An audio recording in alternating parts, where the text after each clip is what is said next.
Picture this. The date is June 17th, 2025. It is a Tuesday morning in Brooklyn. Right. The city is waking up. Traffic on Court Street is just starting to hum. But inside a very specific bedroom, the silence is, well, it's heavy. Too quiet. Exactly. It's 7:50 in the morning. A husband walks into the primary bedroom expecting to see his wife. Maybe she's asleep. Maybe she's getting ready for a shoot. Instead, he sees something that just stops him cold. The bed. The bed is made. Perfectly made. And to him, that single pristine detail screams that something is terribly wrong. Because in their routine, on a Tuesday morning, a perfectly made bed at that hour was, and I quote from his statement to the police, not normal. It's the kind of detail that feels like it belongs in a cinematic thriller, not a real celebrity news story. That domestic order sitting right next to an impending tragedy. Yeah. It suggests finality, doesn't it? Like a cleaning up of one's life before stepping out of it. The cameras flashed. The crowd froze. And just like that, Hollywood had a new obsession. Welcome to StarScope Report. Join us as we uncover Hollywood drama, music industry shakeups, and viral influencer scandals. From red carpet surprises to social media controversies, we dive deep into the stories behind the fame. And today, we are doing exactly that. We're diving deep into a stack of documents that paints a really complex, really heavy picture of a very public figure. Anne Burrell. Yes, the Food Network star. Yeah. We've got the new 2026 NYPD report that literally just dropped yesterday, along with the 2025 toxicology screening from the medical examiner, and an archive of her final social media footprint. This is a story that has been shrouded in speculation for the better part of 8 months. We've had rumors, we've had complete silence from the network, and we've had so many questions. So many. But now, looking through this new police report, we finally have clarity. And honestly, the clarity is almost more painful than the mystery ever was. It really is.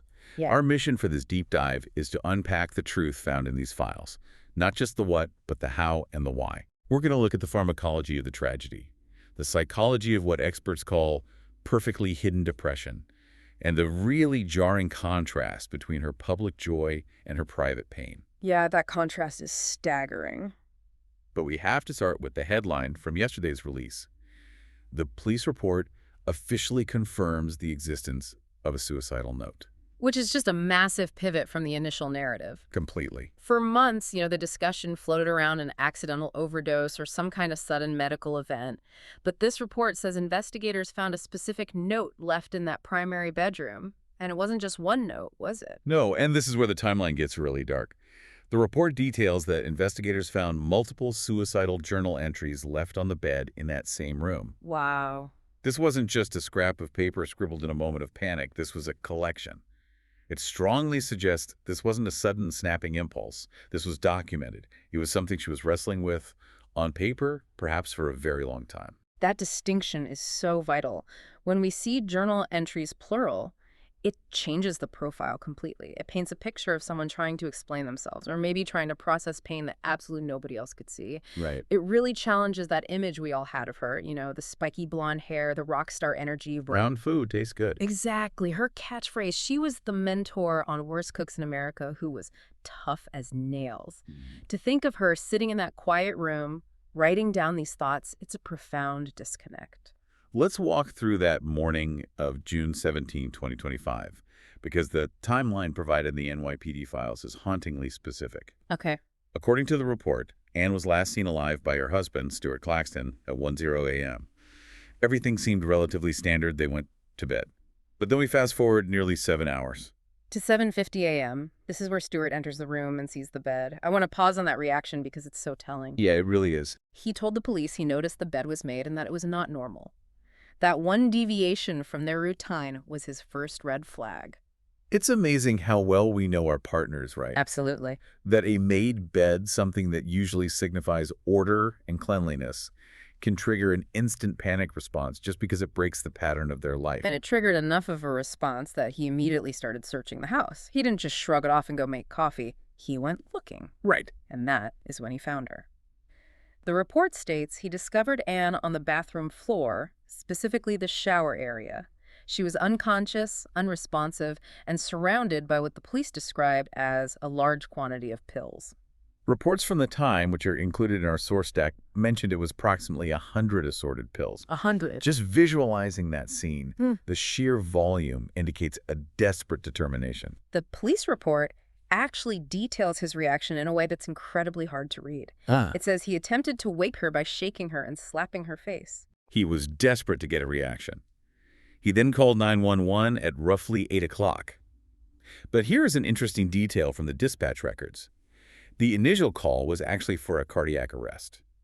Which makes sense in the chaos. You find someone you love on the floor, you aren't diagnosing the scene, you're just praying their heart is still beating. Exactly. But here's the discrepancy that stands out to me in the interview transcripts. Stuart told the police explicitly that Anne had never attempted suicide in the past and never talked about it. He said she showed no signs. And that is the terrifying paradox of this case. You have a made bed, a suicide note, and multiple journal entries on one side. Clear, undeniable evidence of intent and long-term struggle. Yeah. And on the other side, you have a husband who is completely blindsided. It speaks to the effectiveness of her mask. We assume that if someone is writing suicidal journal entries, they must be walking around with a visible cloud over their head. You would think so. But often, the writing is the containment vessel. They pour the darkness into the journal so they can walk out of the bedroom and smile at their spouse. It's a survival mechanism right up until the moment it stops working. Coming up, we're going to look at the warning signs that everyone missed, including a cryptic message to a fan just months before the tragedy. You don't want to miss this part. Because the note and the journals are just one piece of this puzzle. To understand what really happened, we have to look at the biology. The toxicology report reveals a chemical storm that was happening inside her body.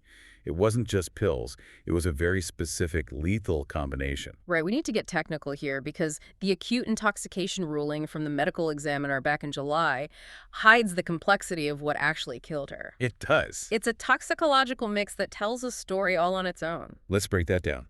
The toxicology report lists 4 specific substances found in her system: diphenhydramine, cetirizine, ethanol, and amphetamine. Okay, let's translate that for everyone because this isn't just a random assortment you'd find in a medicine cabinet. Diphenhydramine is Benadryl. Cetirizine is Zyrtec. Right, over-the-counter stuff. Exactly. They're antihistamines, but in high doses, they are incredibly potent sedatives. Ethanol is, of course, alcohol. So right there you have 3 heavy depressants. But then you add amphetamine, which is a stimulant, likely from an ADHD medication. So you essentially have a tug-of-war happening inside the body. It's more like an all-out war on the central nervous system. This is what is sometimes referred to as the speedball effect. Wow. Now, usually that term refers to mixing cocaine and heroin, but the biological mechanism here is strikingly similar. You have the alcohol and antihistamines suppressing the respiratory system, telling the body to slow down, to stop breathing. Yeah. At the exact same time, the amphetamine is screaming at the heart to beat faster, to pump harder. It places extreme strain on the heart. It creates an electrical storm. The heart is getting mixed signals, stop and go, which inevitably leads to a fatal arrhythmia. It's like pressing the gas pedal and the brake pedal to the floor at the exact same time. The engine, in this case, her heart, eventually just fails. When you look at that list of drugs, does it look to you like an accidental party mix? Or does it look like something else entirely? To me, it looks like a toolkit for someone trying to micromanage their own existence. That's a great way to put it. You take the amphetamines to get up for the shoot, to be the high-energy Chef Anne everyone expects. Then you take the alcohol and the Benadryl to come down, to force yourself to sleep, to silence the noise in your head. The cycle. Yes, a cycle of self-medication that is incredibly common in high-pressure industries. You're trying to chemically engineer your mood to meet the demands of your schedule. And that schedule, that intense demand to be on, brings us to the psychological profile. We mentioned earlier how she had this rock star public persona. Very loud, very confident. Right. But in the sources we have, specifically regarding mental health analysis in high performers, there's a framework that fits this situation disturbingly well. You're talking about Dr. Margaret Rutherford's work on perfectly hidden depression. Yes. This isn't a clinical diagnosis you'll find in the DSM-5, but it's a syndrome that therapists are seeing more and more of today. It's completely distinct from classic depression. How so? Because Anne certainly didn't seem depressed in the way we typically think of it, staying in bed, low energy, withdrawing from life. Exactly. Classic depression often looks like withdrawal. perfectly hidden depression looks like wild success. Interesting. Dr. Rutherford identifies specific criteria: perfectionism, an overwhelming sense of responsibility, and a profound difficulty expressing painful emotions. These are the people who are the fixers in their friend groups. They are the strong friends. Which perfectly aligns with what Rachel Ray said. She was a bridesmaid at Anne's wedding, and she described her as fearless and so full of life. Right. And that fearless label actually becomes a cage. If your entire identity is built on being the tough, loud, spiky-haired mentor who fixes the worst cooks in America, where do you go when you feel broken? You can't show it. You can't. So you compartmentalize, you push it down, you hide it behind a perfectly made bed and a big smile. But there were cracks in that armor professionally, weren't there? We found a detail in the trade publications about her work schedule that seems incredibly significant in hindsight. We did. In January 2025, just 5 months before she died, she did not return to host Worst Cooks in America. That's huge. Context is key here. She had been the face of that show for 27 seasons. That is a massive tectonic shift in her career. It's like seeing the Rolling Stones without Mick Jagger. And neither the network nor Anne ever gave a press release explanation. It was just silence. But the fans noticed. They flooded her Instagram. And there was one comment thread we pulled from the archives that really stands out. A fan asked her point blank in the comments, "Why aren't you hosting?"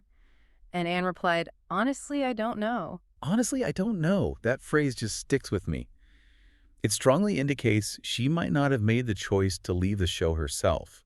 Or, at the very least, that she was in a sudden state of professional limbo. Yeah. For someone whose identity is so deeply tied to their work, to being the chef, that kind of sudden uncertainty can be devastating. It's a total loss of self. We see this with the Anthony Bourdain comparisons that keep coming up in all the articles about her death. The culinary industry is brutal. It's high pressure, high stakes, and it demands constant relevance. Always. If you feel like you're losing your footing and then you add in that chemical cocktail we just talked about, it's an absolute recipe for disaster. And yet, despite the potential job loss, despite the internal struggle we now know about, she kept smiling, she kept posting. Which brings us to perhaps the most heartbreaking artifact of this entire story, the final photo. Before we get to that photo, if you're loving these Hollywood twists and deep dives, make sure you're subscribed. We've got even crazier stories ahead, and we're digging deeper every single week. Let's talk about that final Instagram post. It was posted just a few days before June 17th. Anne is in her Brooklyn neighborhood. It's a bright sunny day. And she's taking a selfie with a local legend known as the Green Lady of Brooklyn. And just for context, if you don't know the Green Lady, her name is Elizabeth Sweetheart. She is a visual artist who dresses entirely in lime green. Green hair, green overalls, green shoes. She is basically a walking dopamine hit for the neighborhood. She represents pure, unadulterated joy. In the photo, Anne is smiling widely. She captioned it, #LuckyGirl. She looked absolutely delighted. The Green Lady actually commented on the post later, saying, "I will be waiting for you." Oof, it's so eerie. It really is. You look at that photo, the sunshine, the huge smile, the #LuckyGirl, and then you look at the police report describing the suicide note and the journal entries just days later. The contrast is almost impossible to reconcile. It's not just eerie, it's a terrifying masterclass in compartmentalization. That photo isn't a lie, necessarily. I think she probably did feel a genuine moment of joy seeing the Green Lady. But the human brain is fully capable of holding two completely opposing realities at the exact same time. You can feel like a lucky girl in the sun on Friday and be planning your permanent exit on Tuesday. It just shows that social media is a highlight reel, even for those who are suffering the most. We also need to talk about her personal life, because this wasn't someone who was isolated in a lonely studio apartment.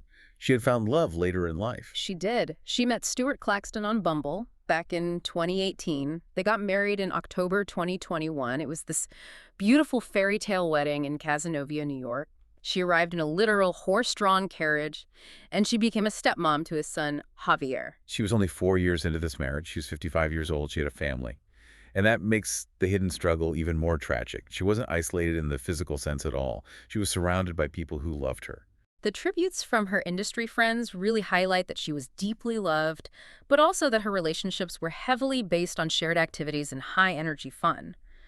Bobby Flay didn't just talk about her cooking in his tribute, he thanked her for introducing him to Maine Coon cats. Which is such a specific, incredibly sweet detail to remember someone by. It is, and Robert Irvine talked about their long-running rivalry. He said he'd risk bleaching his hair and she'd risk losing hers. They had this very playful, very competitive bond. Right. These weren't just colleagues, they were family. But again, it raises that vital question about the strong friend. Did they know she was struggling? Or was the banter and the competition just another way for her to keep the mask firmly in place? And now, with this police report officially out in the world, the case is effectively closed. We have the toxicology explaining the biological mechanism, we have the note confirming the intent, and we have the timeline establishing the tragic opportunity. But emotionally, for her friends and especially for Stuart, I don't think a case like this ever really closes. You're always left with the retroactive guilt. The what-ifs. Exactly. You replay every single conversation, you look at that green lady photo, and you wonder, if I had just called her that day, would it have changed anything? It serves as a really grim reminder that the strong friend, the one always making the jokes, the one teaching the class, the one posting the smiling selfies, might be carrying the heaviest load of all. Absolutely. It forces us to look past the made bed. We see order, we see a big smile, and we just automatically assume everything is fine. But sometimes the order is just a desperate way to manage the chaos inside. Later in the episode, well, actually right now before we go, we have one final thought on the legacy Anne leaves behind. And it's something every home cook needs to hear. It's about the food, isn't it? It is. But first, let's quickly recap the mission of this deep dive. Anne Burrell's death is a profound tragedy of a hidden struggle. The new police report confirms she planned this, despite the absolute shock to her husband and her millions of fans. It was a fatal collision of mental health struggles, likely perfectly hidden depression, chemical dependency on a speedball mixture of medications, and perhaps a silent professional heartbreak. If you take anything away from this analysis today, let it be this. Check on your people. Even the ones who seem bulletproof. Especially the ones who seem bulletproof. And if you are listening to this right now, and you or someone you know is struggling, please know that help is available. You can call or text 988 in the U.S. and Canada to reach the Suicide Crisis Lifeline. There is always someone there to listen. Always. You are never as alone as the depression tells you you are.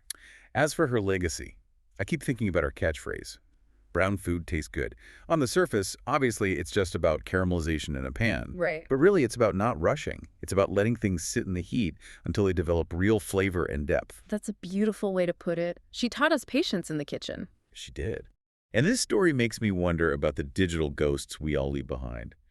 We spend so much time curating our lives, like Anne's Lucky Girl post, that we create a flawless character. A persona. Right. And when we die, that character is what people mourn. But the real person, the one sitting quietly writing in the journal, the one hurting, often gets completely lost. If we can curate our lives so perfectly that even a suicide note comes as a total shock to our spouse, are we ever really known? Or are we just consuming the characters we wrote for each other? That is a haunting thought to leave on. Maybe the ultimate lesson here is to drop the character sometimes, to just let the bed be unmade. You've been listening to StarScope Report, where Jordan and Jamie uncover the stories shaping Hollywood, music, and pop culture. Thanks for tuning in, and don't forget to subscribe for more stories that keep the stars shining.